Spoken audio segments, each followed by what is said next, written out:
We continue now with the second part of our interview with Beth Hart. She is a headliner at the Xerox Rochester International Jazz Festival. The show is sold out. Yeah, she's opening for Gary Clark Jr., I should say. Again, a sold-out show at Kodak Hall. She was a lot of fun to talk with, picking up where she left off with Norma. Yeah. Tell me about your latest album, and are you going to be playing any songs from it? Oh, yeah. We're going to definitely be playing some songs from the newest record. I love the newest record. It was such a pain in the butt to work on it.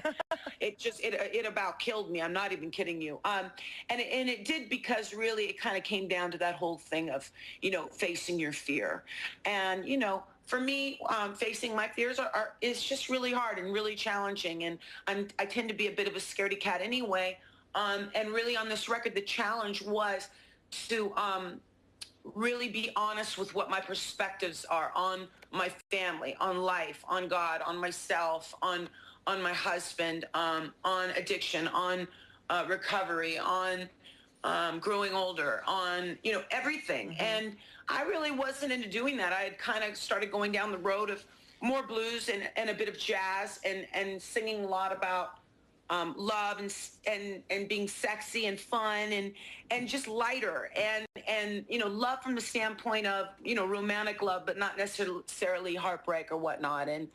And on this record, it's really a record of struggle meets great hope and freedom, and each song has that. Each song has got its struggle, it's got its curve, and then it meets freedom and acceptance. And because of that, it's funny, you'd think it would be so fun to write that. So happy to write that. But, it wasn't. It was hard. And I'm so grateful to the two producers who really put their foot down and said, we know you can do this. And they didn't allow me to weasel out in any way. And that's Rob Mathis and Michael Stevens. So I love them both so much. They're so great. It sounds like you're as much to, you're such a part of your own success because you obviously have the drive to want to do it. But I love that you are able to credit other people for your success and your continuing focus, right? Oh, yeah. I mean, so many people. Obviously my two producers are fantastic musicians. I just feel like in the music business, I've been so fortunate to get to work with so many amazing people that I'd like to think I learned from and I grew from. You know what I'm saying? Mm-hmm. Yeah. I'm still, not nearly caught up to most of them, but there have been some great people I've worked with. Yeah.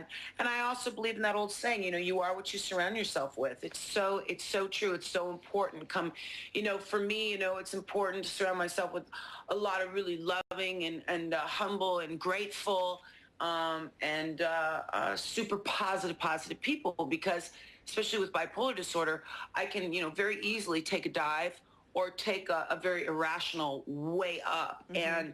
And by surrounding myself with people that aren't that way, and who are healthier and a bit more balanced and positive, it's just essential for me. So, yeah, I mean, the people I've worked with in the music business, most have been that way, and I've been really fortunate for that. Well, you're going to have big fans in Rochester, big crowds, happy to see you, and I have no doubt you'll make an impression, and you may become a favorite. And who knows, maybe you'll come back to Rochester again if you like it this time. You might want to come back.